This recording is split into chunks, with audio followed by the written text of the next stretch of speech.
Bonjour à toutes et tous, bienvenue sur Optimum. Aujourd'hui, première vidéo portant sur l'économie du travail où nous allons nous intéresser à l'analyse néoclassique de l'offre de travail sur le marché et plus particulièrement à l'arbitrage individuel consommation-loisir, c'est-à-dire le processus au terme duquel un individu va décider de travailler ou non, et si oui, pour quelle durée. Pour débuter, quelques rappels généraux sur le modèle économique néoclassique. Alors celui-ci se fonde sur deux hypothèses fondamentales. L'hypothèse comportementale de l'Homo economicus selon laquelle les individus agissent rationnellement et réalisent des calculs coût-avantage pour faire des choix maximisant leur bien-être ou l'utilité. Et l'hypothèse d'un marché concurrentiel pur et parfait qui repose sur 5 caractéristiques: l'atomicité de l'offre et de la demande, l'homogénéité des produits, la libre entrée et sortie des acteurs sur le marché, la transparence et la mobilité des facteurs de production. Le modèle néoclassique s'appuie donc sur une approche, celle de la microéconomie, qui étudie les choix des acteurs à l'échelle individuelle. Donc étudions sans tarder comment les néoclassiques analysent l'offre de travail sur le marché de l'emploi, et ce de manière simplifiée. Commençons donc par quelques généralités. D'abord, il n'est pas inutile de rappeler que l'offre de travail émane des individus qui souhaitent travailler, et non des entreprises qui, elles, demandent de la force de travail dans le cadre de leurs activités de production. Ensuite, les économistes considèrent que la journée d'un individu peut être schématiquement décomposée entre son temps de travail, son loisir et son sommeil incompressible.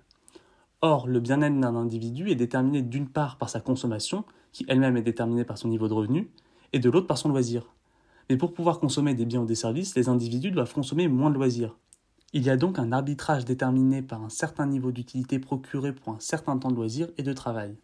On peut donc définir une fonction d'utilité U de la sorte qui dépend de C et de L.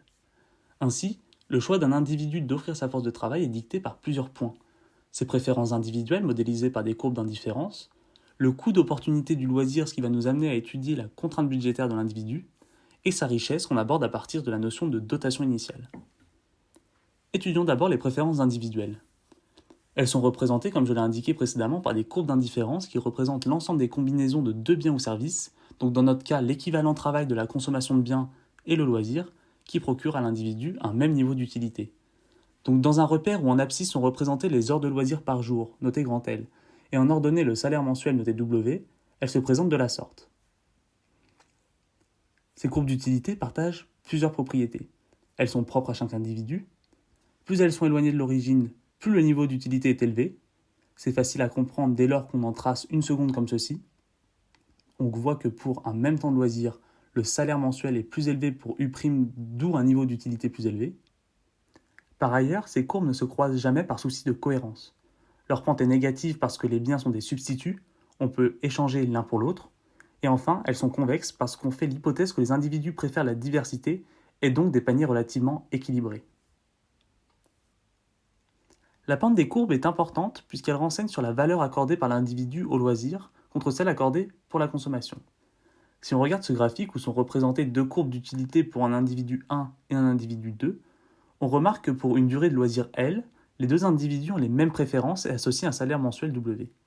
Or, pour travailler une heure de plus et donc abandonner une heure de loisir, l'individu 1 va exiger un salaire beaucoup plus élevé que l'individu 2. On en déduit donc que l'individu 1 valorise fortement le loisir, contrairement à l'individu 2. En réalité, la pente des courbes d'indifférence est égale au taux marginal de substitution de biens de consommation pour du loisir, qui est égal au rapport entre l'utilité marginale du loisir et l'utilité marginale de la consommation de biens. Le TMS dépeint ainsi la quantité de loisir à laquelle un individu est prêt à renoncer pour obtenir une unité supplémentaire de biens de consommation. Attention, il faut noter que le TMS n'est pas constant le long de la courbe, puisque les utilités marginales elles-mêmes varient d'un point à l'autre. Mais pour faire son choix, l'individu doit faire face à des contraintes. La première est une contrainte évidente de temps. Il ne dispose qu'une quantité limitée de temps dans une journée pour son loisir ou pour son travail. La consommation de biens et services est également contrainte. Elle est fonction du temps de travail T-L, du salaire horaire et de la richesse initiale de l'individu qu'on note grand I. On arrive donc à une équation relativement simple.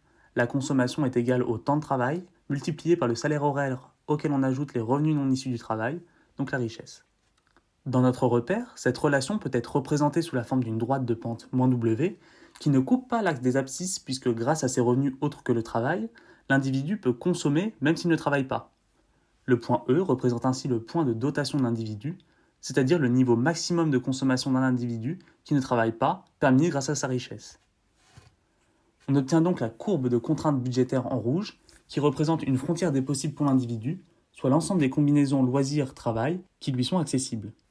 La pente indique quant à elle le coût d'opportunité qui traduit le prix relatif du loisir et de la consommation. Les arbitrages se font ici au taux W puisque renoncer à une quantité de loisir L équivaut à une augmentation WH de sa consommation. Une fois l'ensemble de ces paramètres étudiés, comment l'individu maximise-t-il son utilité? Pour un processus équivalent, on peut aboutir à deux types de solutions. Voyons d'abord le cas général. Nous avons notre contrainte budgétaire et on y rapporte les préférences de l'individu grâce aux courbes d'utilité. Cette première courbe apporte un niveau d'utilité élevé pour l'individu, mais elle n'est pas accessible si l'on considère la frontière des possibles de l'individu. Les combinaisons U2 sont accessibles à l'individu entre les points A et B, mais elles ne sont pas optimales. La courbe U3, cependant, peut atteindre une utilité optimale via la combinaison C. En effet, l'utilité est optimisée lorsque contrainte budgétaire et courbe d'indifférence ont la même pente, soit quand la pente est égale au TMS. Ainsi, au point C, l'utilité marginale de l'équivalent travail d'une heure de consommation est égale à celle d'une heure de loisir. Pour finir, abordons deux cas particuliers. Considérons ce graphique avec une contrainte budgétaire dont la pente -W est faible. Dans ce cas, l'individu peut maximiser son utilité en ne pas travaillant du tout. Son niveau de consommation est ainsi déterminé par l'ordonnée de son point de dotation. A l'inverse, si le taux de salaire horaire est très élevé, et donc la pente de la contrainte budgétaire -W très élevée, alors l'individu peut trouver optimal de passer son temps libre à travailler. Ces deux solutions sont appelées solutions en coin. Elles permettent de nous faire comprendre que plus le salaire horaire est élevé, plus il est rationnel pour un individu de substituer du loisir pour du travail. D'ailleurs, le seuil à partir duquel un individu commence à travailler s'appelle salaire de réserve. Il équivaut au salaire minimum nécessaire pour qu'un individu au point de dotation E soit indifférent entre ne pas travailler et travailler une heure, soit la valeur absolue de la pente au point E. Nous en avons donc fini avec l'arbitrage loisir-travail. Merci d'avoir suivi cette vidéo. Nous poursuivrons l'étude de l'offre de travail sur le marché de l'emploi dans une prochaine vidéo consacrée aux chocs possibles sur l'offre individuelle de travail, ce qui nous amènera à aborder l'hypothèse de normalité du loisir et la décomposition de X.